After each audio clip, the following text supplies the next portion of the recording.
तीनों मेरी बेटियां हैं। मैं बेवा औरत हूँ। 1.5 साल हो गया मेरे मियाँ को बहुत होए। बहुत मुश्किल है इन्होंने पालनी पईयां। तीनों बेटियां ही हैं मेरियां। मियाँ बहुत जल्दी छड्ड के चला गया। ਚਾਰੇ ਮਾਵਾਂ ਧੀਆਂ ਰਹਿੰਦੀਆਂ ਕਿਰਾਏ 'ਤੇ। ਮਕਾਨ ਦੇ ਵਿੱਚ ਕਮਰਾ ਕਿਰਾਏ 'ਤੇ ਲਿਆ। ਮੈਂ ਕਿਸੇ ਦੇ ਘਰ 'ਚ ਕੰਮ ਕਰਨੀ ਹਾਂ। ਮੈਂ ਖੁਦ ਵੀ ਬਿਮਾਰ ਹਾਂ। ਇਸ ਚਰਚ 'ਚ ਬਹੁਤ ਜ਼ਿਆਦਾ ਗਿਲਟੀਆਂ ਵੀ ਬਹੁਤ ਜ਼ਿਆਦਾ। ਔਰ ਮੈਂ ਆਪਣੀਆਂ ਬੇਟੀਆਂ ਕੀ ਫਰਜ਼ ਕਰਾਂ ਕਿ ਮੈਂ ਆਪਣਾ ਇਲਾਜ ਕਰਵਾਵਾਂ। ਮੈਨੂੰ ਨਹੀਂ ਇਹ ਚੀਜ਼ ਦਾ ਪਤਾ। ਨਾ ਮੈਨੂੰ ਸਹੁਰੇ ਪੁੱਛਦੇ ਨਾ ਮੇਰੇ ਪੇਕੇ ਪੁੱਛਦੇ ਜਦੋਂ ਦਾ ਮੀਆਂ ਫੌਤ ਹੋ ਗਿਆ। ਉਹਨਾਂ ਕਦੇ ਆਪਣੇ ਬੱਚਿਆਂ ਦਾ ਹਾਲ ਨਹੀਂ ਆ ਕੇ ਪੁੱਛਿਆ। ਕੰਮ 'ਤੇ ਜਾਂਦੀ ਉਦੋਂ ਵੀ ਅੱਲਾ ਦੇ ਵਾਸਤੇ ਇਹਨਾਂ ਨੂੰ ਮੈਂ ਛੱਡ ਕੇ ਜਾਂਦੀ ਹਾਂ। ਮੈਂ ਪੜ੍ਹਾਉਣ ਜੋਗੀ ਵੀ ਨਹੀਂ ਇਹਨਾਂ ਬੱਚਿਆਂ ਨੂੰ ਹੈਗੀ। ਮੈਂ ਬਹੁਤ ਜ਼ਿਆਦਾ ਮਜਬੂਰ ਹਾਂ। ਬੇਵਾ ਔਰਤ ਹਾਂ ਮੈਂ।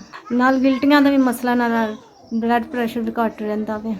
ਜਾਂ ਰੋਟੀ ਖਵਾਵਾਂ ਕਿ ਕਿਰਾਇਆ ਦੇ ਜਿਹੜੇ ਪੈਸੇ ਉੱਥੋਂ ਕੋਈ 200-300 ਮਿਲਦਾ ਬੱਚਿਆਂ ਨੂੰ ਰੋਟੀ ਵਗੈਰਾ ਖਵਾ ਲੈਂਦੀ ਹਾਂ। ਰੋਟੀਆਂ ਵਗੈਰਾ ਜੋ ਬੋਤਲਾਂ ਵਗੈਰਾ ਮਿਲ ਜਾਏ ਉਧਰ ਸੇ ਤਾਂ ਵੇਚ 220 ਰੁਪਏ ਦੀਆਂ। ਬਹੁਤ ਜ਼ਿਆਦਾ ਮਜਬੂਰ ਵੀ ਹਾਂ ਬਹੁਤ ਜ਼ਿਆਦਾ ਹੀ।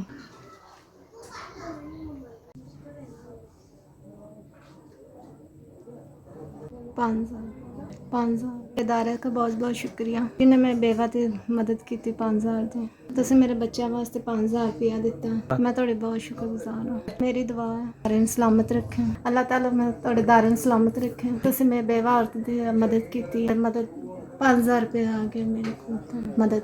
ਮੈਂ ਕਦੀ ਤੁਹਾਡਾ ਸਾਨ ਨਹੀਂ ਭੁੱਲਾਂਗੀ। ਲੋਕਾਂ ਦੇ ਘਰਾਂ 'ਚ ਕੰਮ ਕਰਨੀ ਬੇਵਾ ਵਾਂ। ਮੇਰੀਆਂ 3 ਬੱਚੀਆਂ ਮੈਂ 3 ਬੱਚੀਆਂ ਕੋ ਪਾਲਣੀ। ਦਾਰਨ ਸਲਾਮਤ ਰੱਖੇ। इसमें 5,000 की मदद की लिया। 5,000 रुपया मेरे तक पहुँच गया। मैं थोड़ी बहुत शुक्रगुजार हूँ। बहुत बहुत शुक्रिया।